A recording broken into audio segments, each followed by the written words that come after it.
Donald Trump took the stage in full form tonight and accepts the Republican presidential nomination. Ken Kazarowski and Allison Fergott are live in Milwaukee with the latest. Ken, Allison?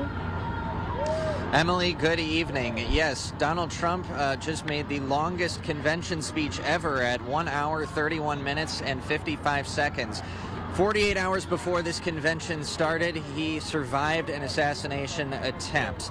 And he said the nation needed a time to unify. And in the wake of that, he said he rewrote his speech for this final night of the convention.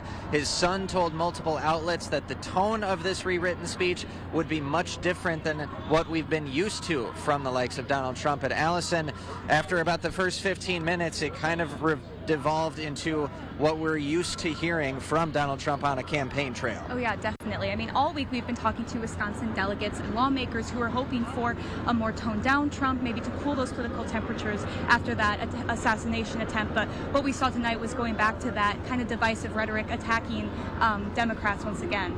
That's right. And again, the first 15 minutes, he kind of did a play-by-play of what he went through in that event in Butler, Pennsylvania on Saturday. And while he did initially say the nation needs to unify and did make inroads in that vein, it didn't take long for a partisan shot, if you will, to be taken at the other side. And he made several others throughout the course of the convention. Take a listen.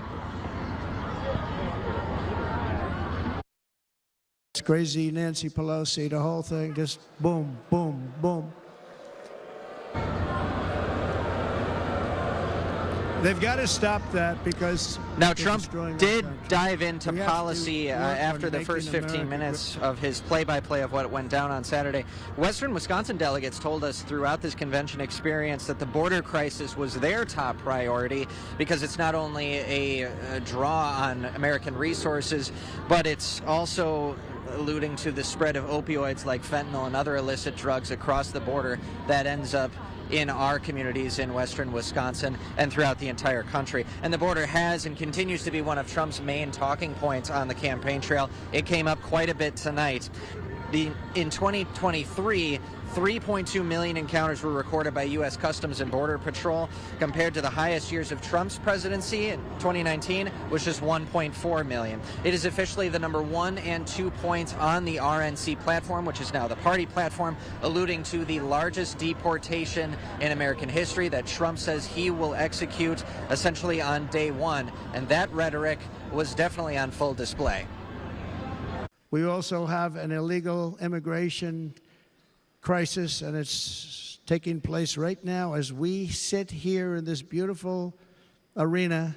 It's a massive invasion at our southern border that has spread misery, crime, poverty, disease, and destruction to communities.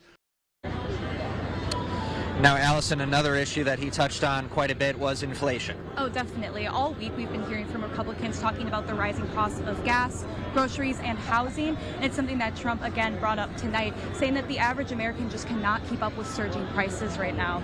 And while the S&P 500 has hit record highs during Biden's presidency, and there's been a steady surge of new businesses created, Republicans are capitalizing on cost of living concerns in this convention. During Trump's 4-year tenure, prices rose just under 8%, while under Biden, they've hiked up 19% due to shortages of goods and labor and supply chain issues. During his speech tonight, Trump...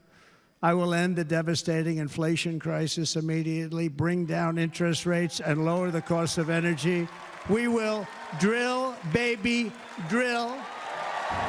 And I think that, we can expect in the next 3 months to see the Republicans continue to hammer that message home, especially if prices continue to raise. And while all eyes were on the RNC tonight, Democrats are making headlines as well. That's right. Even as the speeches before President Trump were underway, we were getting word from CBS News about the anxiety among congressional Democrats who are leaning more towards or outwardly calling for President Biden to step aside in the race for president because they are now no longer confident that he can beat Donald Trump in a general election. It's something that GOP chairman of Wisconsin, Brian Schimming, told us earlier this week, that the Democrats were a party of calamities after the presidential debate, and now what we're seeing from Senate Democrats and members of the House that are now calling for Biden to step aside, it's almost proving shimming right in what those comments he made last Thursday before even the events of the weekend. The New York Times reports President Biden has appeared to accept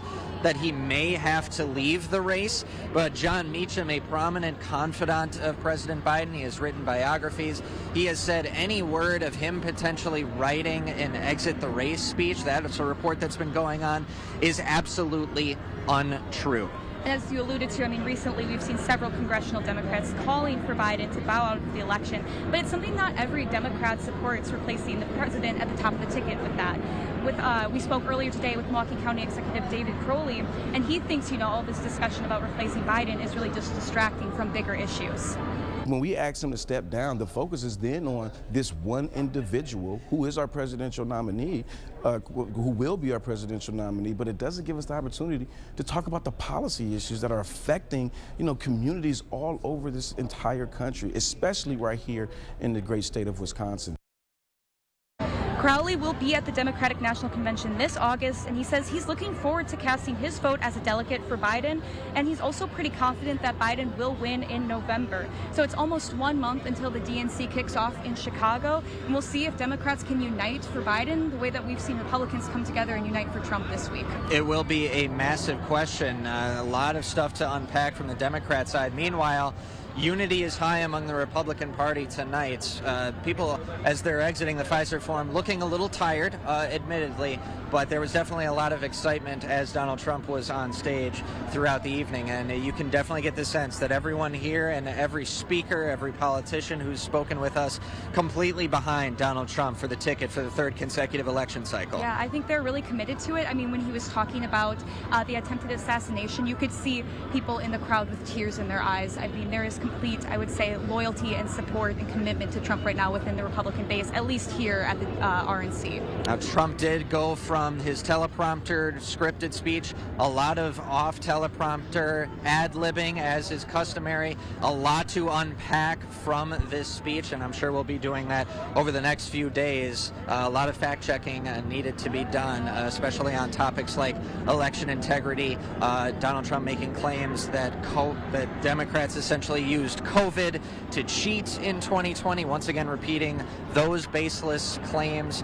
So again, a lot to unpack as the election season continues, and I'm sure Democrats are already trying to put together the press releases in response to what they heard tonight. And again, like Allison mentioned, the DNC at the United Center in Chicago about a month from now. Democrats are in flux, essentially, with the divide, evidently. So a lot to unpack over the next month.